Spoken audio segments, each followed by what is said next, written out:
100% job గ్యారంటీతో ISTTM business school admissions open. అంటే general elections సార్వత్రిక ఎన్నికలు అంటాం కదా, అది ఇంకా 29 దాకా టైం ఉంది. ఈలోపు లోకల్ బాడీ ఎలక్షన్స్ కూడా ఉంటాయి కదా, వాటిల్లో కూడా ఓటే కదా, వాటిల్లో ఫలితాలు రాబట్టాలి కదా మనం. 2026లో స్థానిక సంస్థలకు కూడా ఎన్నికలు రానున్నాయి. అంటే మనకు 2 సంవత్సరాల టైం ఉంది. ఈ 2 సంవత్సరాల టైంలో మనం పూర్తిగా ఎన్నికల ఈ ఎలక్టరల్ రోల్స్ని కనుక సంస్కరించుకున్నట్లయితే అది వాస్తవ పరిస్థితిని ప్రతిబింబించేలాగా ఎలక్టరల్ రోల్స్ ఉంటాయి. క్షేత్రస్థాయిలో ఏం జరుగుతుందో దాన్ని వాస్తవాలని ఎలక్టరల్ రోల్ ప్రతిబింబించాలి అనేది మన ధ్యేయం. అంటే మీ పోరాటం ఆంధ్రప్రదేశ్ వరకు పరిమితమా, లేకపోతే పోరాటం కాకపోయినా, లేకపోతే మీ ఉద్యమం అనొచ్చు, దానికి ఏ పేరు పెట్టినా ఆంధ్రప్రదేశ్ వరకే పరిమితమా, మీరు మిగతా మన తెలంగాణ ప్రాంతం మిగతా రాష్ట్రాల్లో కూడా చేస్తారా, దేశంలో చేస్తారా? అంటే దీంట్లో సిటిజన్స్ ఫర్ డెమోక్రసీలో ఉన్న సభ్యులు అందరం ఆంధ్రప్రదేశ్ చెందిన వారిమే. అంటే ఇప్పుడు ప్రస్తుతం ఉన్న ప్రాంతీయవాదాలు ఈ దృక్పథంతో ఎవరి ఊరిలో వారి సంగతి మాట్లాడుకుంటే మంచిది అనేది మామూలుగా ఒక నానుడి. కాకపోతే మా అనుభవాలు ఇతర ప్రాంతాల వాళ్ళతో పంచుకోవడానికి మేము సిద్ధంగా ఉన్నాము. అలా పంచుకుంటాం కూడాను. అట్లాగే అక్కడ స్థానికంగా చైతన్యవంతులైన సంస్థలు కూడా వచ్చినట్లయితే మా అనుభవాలతో వాళ్ళు కూడా ఇటువంటి సంస్థలని, ఇటువంటి కార్యక్రమాలని నిర్మాణాత్మకంగా చేపట్టారు. సో 2026లో జరగబోయే స్థానిక ఎన్నికలలో కూడా గొప్ప చైతన్యం వచ్చి, నిన్న జరిగిన ఎన్నికల 82% ఎలా వచ్చిందో అంతకు మించి శాతం ఓటింగ్ వచ్చే విధంగా మీరు ఎడ్యుకేట్ చేస్తూ ఉంటారా ఈ 2 ఏళ్ళు? న్యాయంగా ఈ స్థానిక సంస్థల ఎన్నికలంటే ఒక చిన్న చూపు ఉంటుంది ప్రతి ఓటర్లకి. సార్వత్రిక ఎన్నికలంతా దాంట్లో ఉన్న నిబద్ధత దీంట్లో కనపడదు. ఓటు అయిపోతే ఏముంటుంది, స్థానిక సంస్థలే అని అనుకుంటాం. అది నా ఉద్దేశంలో అది సరికాదు. స్థానిక సంస్థలకు కూడా చట్టసభలతో పాటు సమాన ప్రతిపత్తి 73, 74 రాజ్యాంగంలో వచ్చిన మార్పుల ద్వారా మనం తీసుకొచ్చాం. ఈ కింద వ్యవస్థలో, ఈ ప్రజాస్వామ్యంలో కింద వ్యవస్థ బలంగా ఉండాలి. ఇల్లు ఎప్పుడు బలంగా ఉంటుంది? పునాదులు బలంగా ఉంటేనే ఉంటుంది.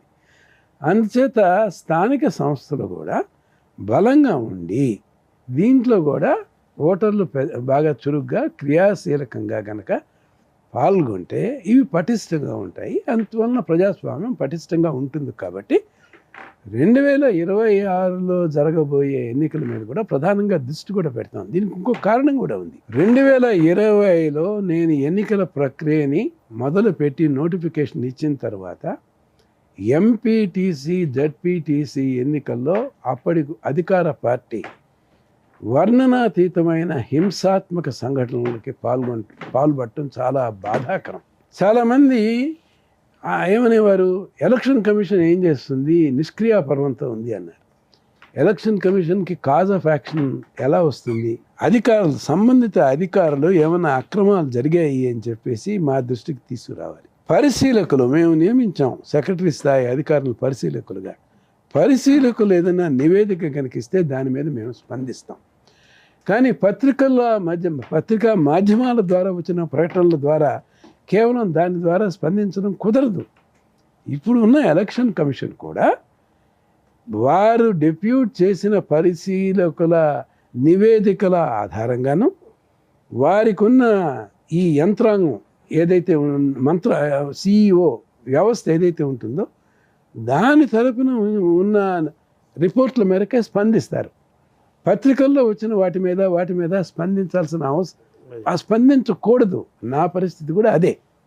2020లో మొత్తం వ్యవస్థ విఫలమైంది, భయం గుప్పిట్లో ఉంది. కలెక్టర్లు, ఎస్పీలు వీరందరూ కూడాను ఇన్ని అరాచకాలు జరిగినా కూడా నిమ్మకి నీరెత్తినట్టు ఉండటం అనేది చాలా బాధాకరం. స్టేట్ ఎలక్షన్ కమిషన్ పంపిన పరిశీలకులు కూడా ఉదాసీన వైఖరితో మనకెందుకు వచ్చింది అన్నట్లుగా చేయటం చేత జరిగిన చర్యలు చూస్తుంటే చాలా బాధాకరం. అందుచేత తప్పనిసరైన పరిస్థితిలో నేను విశేషాధికారాలు ఉపయోగించడానికి ఆ రోజు అప్పుడున్న కరోనా విపత్తు కలిసి వచ్చింది. అంచేత ఆ నేపథ్యంలోనే నేను 2020లో జరిగిన ఎన్నికలను మొత్తాన్ని నిలుపుదల చేశాను.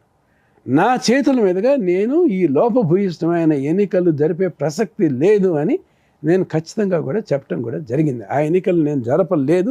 ఆ తర్వాత పంచాయతీ మున్సిపల్ ఎన్నికలను మాత్రం జరిపాను పారదర్శకంగా, ఎటువంటి హింస లేకుండా, దీంట్లో ఎటువంటి అవాంతరాలు లేకుండా స్వేచ్ఛగా మాత్రం ఆ ఎన్నికలు జరిగాయి.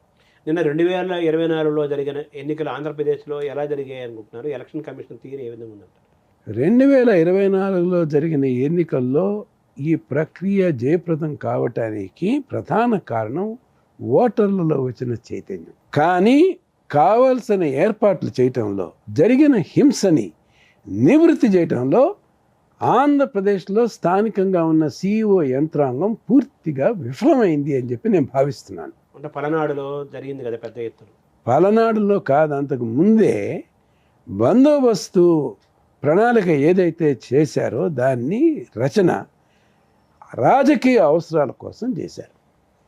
ఈస్ట్ గోదావరి, వెస్ట్ గోదావరి లాంటి జిల్లాల్లో పెద్ద ఎత్తున ఈ సిబ్బందిని అక్కడ వేయటము, ఈ క్విక్ రెస్పాన్స్ టీమ్స్ని ఈస్ట్ అండ్ వెస్ట్ గోదావరిలో పెట్టడం, సమస్యాంతగా రాయలసీమ జిల్లాలు, చిత్తూరు అవిభక్త జిల్లాలు, చిత్తూరు, కడప, కర్నూలు, అనంతపురం, పలనాడు, ఇవి సమస్యాత్మకమైన జిల్లాలు. వీటిల్లో సరైన భద్రతా ఏర్పాట్లు చేయటంలో విఫలమైన నేపథ్యంలో సిఇఓ ఏం చేశారు? సిఇఓ ఇక్కడేమీ పోస్ట్ ఆఫీస్ కాదు, ఆయన విచక్షణతో, విజ్ఞతతో, నిబద్ధతతో వ్యవహరించాలి. అలా వ్యవహరించలేదు.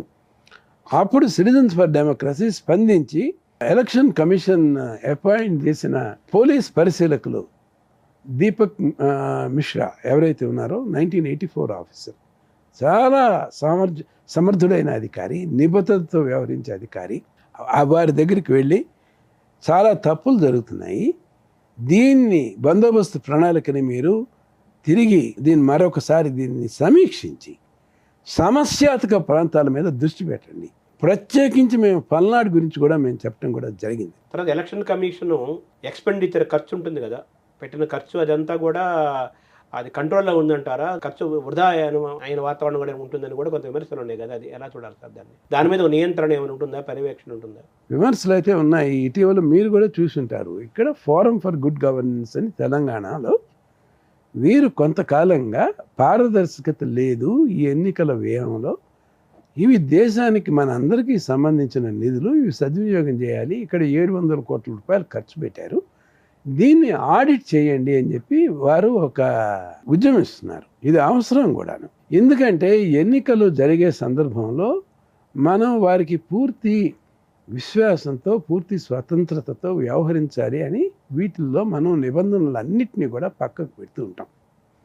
అంచేత విచక్షణాధికారాలు పూర్తిగా ఉపయోగించి మాత్రమే ఈ ఖర్చు చేస్తుంటారు. దీంట్లో తప్పనిసరిగా కొంత దుర్వినియోగం ఎంతో కొంత ఉంటుంది. మరి ఇక్కడ 700 కోట్ల రూపాయలు తెలంగాణలో ఖర్చు పెట్టారు. ఆంధ్రప్రదేశ్లో ఎంత ఖర్చు పెట్టారో తెలుసా మీకు శర్మ గారు? 900 కోట్ల రూపాయలు. అంత అవసరం ఉందంటారు నిజంగా? అంత అవసరం నాకే చాలా ఆశ్చర్యంగా. ఒక రాష్ట్రంలో ఎన్నికలు జరపడానికి 900 కోట్ల రూపాయలు, దీని మీద కొంత నియంత్రణ అవసరం. ఈ సంవత్సరం 900 చేస్తే వచ్చే సంవత్సరానికి అది 1500 కోట్లు కావచ్చు. దుర్వినియోగం అవటానికి అవకాశాలు ఉంటాయి కాబట్టి ఆడిటింగ్ చేయండి. ఆడిటింగ్ చేసినట్లయితే అపోహలు ఏమైతే ఉంటాయో తొలగిపోతాయి. ప్రజాధనమే కదా ఇది. ప్రజాధనం ఇది దేశవ్యాప్తంగా కూడా జరగాలి. ఇది ఆంధ్రప్రదేశ్కో ఒక తెలంగాణకో సంబంధించిందే కాదు. అంటే మీరు ఇప్పటికే చాలా విషయాలు పిలిచి వేశారు, అనేక అంశాలు. ఇందులో ఏమన్నా ఇటువంటి ఏమన్నా చేస్తారా, చేయబోతారా? అంటే ఇది ప్రత్యేకంగా చేయటం కాదు, కానీ ఇక్కడ ఫోరం ఫర్ గుడ్ గవర్నెన్స్ నినాదంతో పూర్తిగా ఏకీభవిస్తాము. ఇక్కడ ఫోరం ఫర్ గుడ్ గవర్నెన్స్ ఒత్తిడి మేరకు ఎటువంటి చర్యలు, ఎటువంటి దిద్దుబాటు చర్యలు కనుక చేసినట్లయితే వాటిని ఆంధ్రప్రదేశ్లో కూడా అటువంటి చర్యలే చేపట్టమని చెప్పి సూచిస్తాం. సుమన్ టీవీలో మీ పర్సనల్ అండ్ బిజినెస్ ప్రమోషన్స్ కోసం కింది నెంబర్కి కాంటాక్ట్ చేయండి.